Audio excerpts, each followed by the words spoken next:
محترم ناظرین، کیا آپ نے کبھی سوچا ہے کہ جنت کیسی ہوگی؟ کیا وہاں واقع دودھ اور شہد کی نہریں ہوں گی؟ کیا وہ دروازے انسان کے تصور سے بھی بڑے ہوں گے؟ اور سب سے اہم سوال، کیا نبی کریم صلی اللہ علیہ وآلہ وسلم نے اپنی زندگی میں جنت کو دیکھا ہے؟ اگر ہاں تو آپ نے کیا محسوس کیا؟ کیا آپ جانتے ہیں کہ نبی کریم صلی اللہ علیہ وآلہ وسلم نے جنت کے دروازوں کو نہ صرف دیکھا بلکہ ان کے بارے میں تفصیل سے بتایا بھی ہے؟ محترم ناظرین، آج کی اس ویڈیو میں ہم انہی حیران کن تفصیلات پر بات کریں گے جو نبی کریم صلی اللہ علیہ وآلہ وسلم کے مشاہدے پر مبنی ہیں۔ یہ تفصیلات نہ صرف ایمان کو تازہ کر دیں گی بلکہ دل کو سکون اور روح کو روشنی عطا کریں گی۔ محترم ناظرین، واقعہ معراج اسلامی تاریخ کا وہ نقطہ ہے جس پر عقیدہ اور محبت کا مرکز قائم ہے۔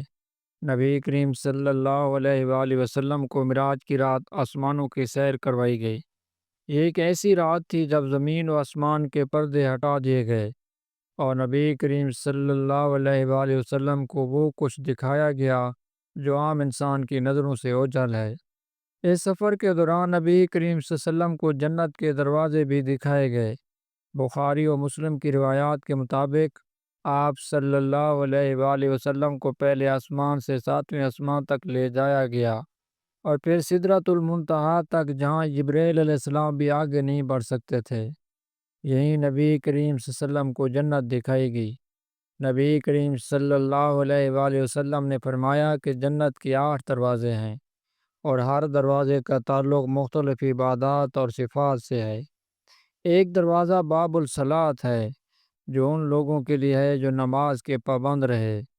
دوسرا دروازہ باب الجہاد ہے، یہ ان مجاہدین کے لیے ہے جنہوں نے اللہ کی راہ میں اپنی جانیں دیں۔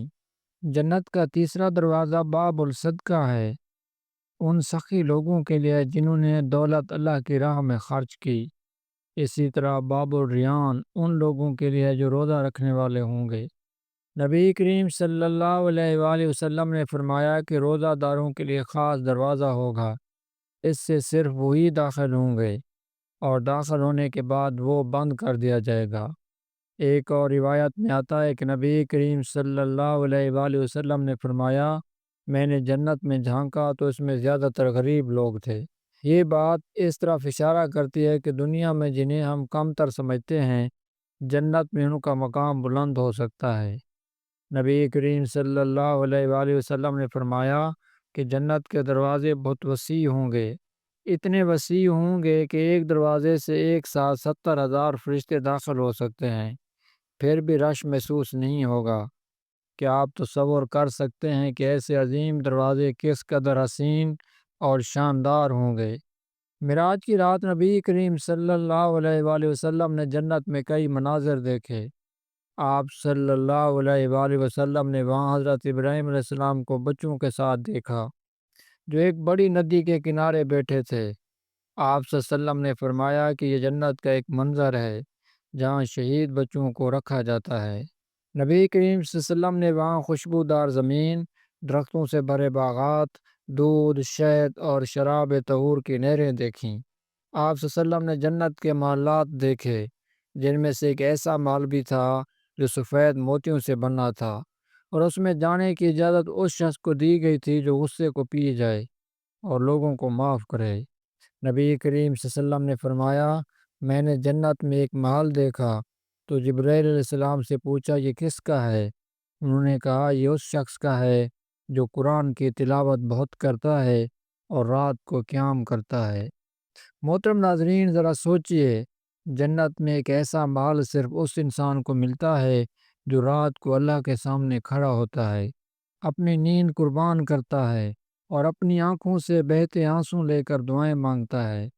جنت کے دروازوں کے حوالے سے ایک اور حیران کن بات یہ ہے کہ نبی کریم صلی اللہ علیہ وآلہ وسلم نے فرمایا، جب کوئی بندہ وضو کرتا ہے اور کہتا ہے اشہد اللہ الہ الا اللہ وحدہ لا شریک لہ واشہد ان محمدً عبدہ ورسولہ، تو اس کے لیے جنت کے 8 دروازے کھول دیے جاتے ہیں اور اسے اجازت دی جاتی ہے کہ جس دروازے سے چاہے داخل ہو جائے۔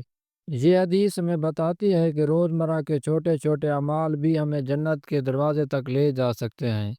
ایک اور روایت میں نبی کریم صلی اللہ علیہ وآلہ وسلم نے فرمایا، جب تم اذان سنتے ہو اور دل سے اس کا جواب دیتے ہو، پھر درود بھیجتے ہو اور میرے لیے وسیلہ کی دعا کرتے ہو، تو قیامت کے دن میرے ساتھ جنت میں تمہاری شفاعت ہوگی۔ جنت کے دروازے ان لوگوں کے لیے کھلیں گے جن کے دلوں میں نبی کریم صلی اللہ علیہ وآلہ وسلم کی محبت ہوگی۔ نبی کریم صلی اللہ علیہ وسلم نے نہ صرف جنت کے دروازے دیکھے بلکہ ان میں سے گزرنے والے خوش نصیبوں کے بارے میں بھی فرمایا۔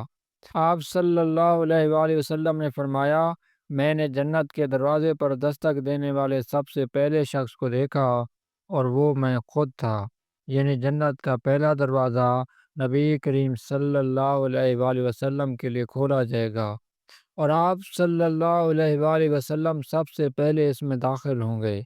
یہ تفصیلات ہمیں نہ صرف ایمان میں پختگی دیتی ہیں بلکہ ایک شوق بھی جگاتی ہیں کہ ہم بھی ایسے بنیں کہ ہمیں بھی ان دروازوں سے داخل ہونے کا شرف حاصل ہو۔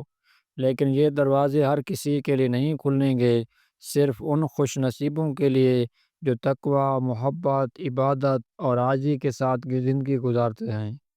تو آئے سننے والے دوست، اے محترم ناظرین، کیا تم چاہتے ہو کہ تمہارے لیے بھی جنت کے دروازے کھلیں؟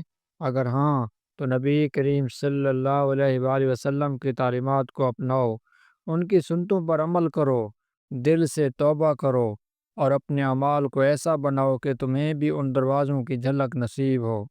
اللہ تعالیٰ ہمیں جنت کی طلب، نبی کریم صلی اللہ علیہ وآلہ وسلم کی اطاعت اور ان دروازوں میں داخل ہونے کی توفیق عطا فرمائے۔ آمین یا رب العالمین۔ مزید ایسی ویڈیو کے لیے چینل کو سبسکرائب کریں، ویڈیو کو لائک کریں اور حضور پاک صلی اللہ علیہ وسلم پر درود بھیج کر کومنٹ میں درود لازمی لکھیں۔ جزاک اللہ۔